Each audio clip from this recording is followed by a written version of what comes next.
Tingnan nyo, sobrang liit lang ng puno, namulaklak na. Hello guys, magandang umaga po sa inyong lahat.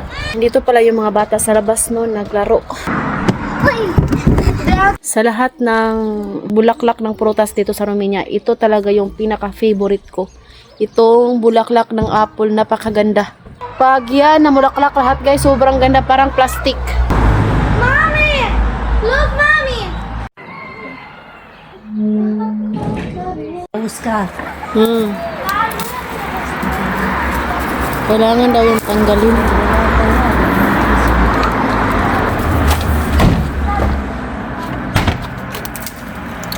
Grabe ang init today. Sobrang sakit sa balat na ba? Pero naka-jacket pa rin kami kasi nga napaka-delikado yung March at saka April na month ba. Yan yung month na may dalang sakit ba. Pero ang bunga na to is maasim siya. Magkalasa sila ng Indian mango. Kung sa Bisaya pa ba. Yun naman ay peach ng kapitbahay. Ito na yung bulaklak ni Mama. Nalaos na dyan siya guys. Namatay na. Mainit na kasi. Pero pag sa gabi at umaga, malamig pa siya. Grabing dandelion yung tumubo dito. At saka yung onion na tinanim namin dito, nanubo na. Ayan. Hindi pa kasi inulan guys, so kaya matagal ang pagtubo ng onion. Ang laki na pala ng ating asparagus, oh. Dito guys, oh, ang daming tumubo, oh. Tsaka ito. Ayan, oh. Nag-iba na yung kulay. Padahon na rin yung peach namin dito, oh. Ayan. And yung mga strawberry ni Mama dito na mulaklak na. Excited ako sa strawberry ni Mama. Tapos meron akong gisabo dito na pichay guys. Hindi pa man tumubo eh. Hingkubol. Dahil siguro sa lamig ba. Ayan oh. Ay, meron na pala guys oh. Ayan oh.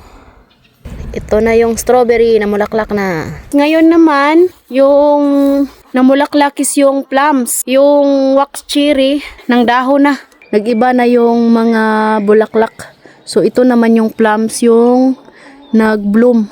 Ito yung bulaklak ng plum. Wow! Ngayon naman, yung cherry. Ito yung bulaklak ng cherry. Ayan. Iba-ibang type ng cherry dito sa Romania. Merong black cherry, meron din yung kulay yellow. Ito naman yung piras. Hindi pa talaga sila bulaklak kasi nga late na to guys, mga September, mga ganyan. So ito kasing cherry dito, mga June pwede na yan, July pwede na yan siya makain. So ito is mga September, mga autumn na to maha-harvest tong mga plums dito at saka piras. Kaya late sila na mulaklak. Ito yung bulaklak. So yung mga friend ko pala, may bago silang tinanim noong March. Ang dami kasing nagsabi na i-update ko daw sila kung nabuhay ba. So ito yan guys, may mga dahon na. So ganun talaga dito kapag winter, yung mga kahoy is walang dahon, patay tingnan, pero buhay yan. So wow, grabe ang ganda nito guys. Look at this guys. Tingnan nyo, sobrang liit lang ng puno, namulaklak na. Piras yata to. Dami ding mga bees. Meron pa dito oh. Ang ganda tingnan, di ba? Piras din to. Yan. Ito yung cherry na, yung yellow. Paborito ko. Pati din to dito. Oh, ang ganda. Daming bulaklak ng ating prutas ngayong taon. Ito naman dito, piras din to guys, oh. Ang ganda ng bulaklak ng piras, oh. Iba't ibang klaseng prutas.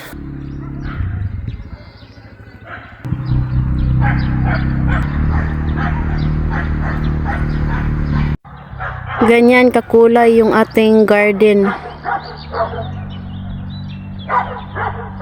Grabe, sobrang daming dandelion. Hindi to madumi guys kasi nasa loob lang ng bakuran. Wala ding mga aso. Itong mga apple dito guys, ito yung napakasarap. Ayan oh. Hindi pa sila na mulaklak. Mga ano pa yan, mga May yata.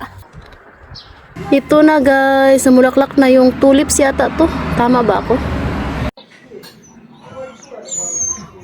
Di Chifat. Ha? Tingnan nyo kung anong ginawa sa dalawa. Nagbahay-bahay pala sila dito sa labas. Katyusha. Mommy, hide, come! Ah!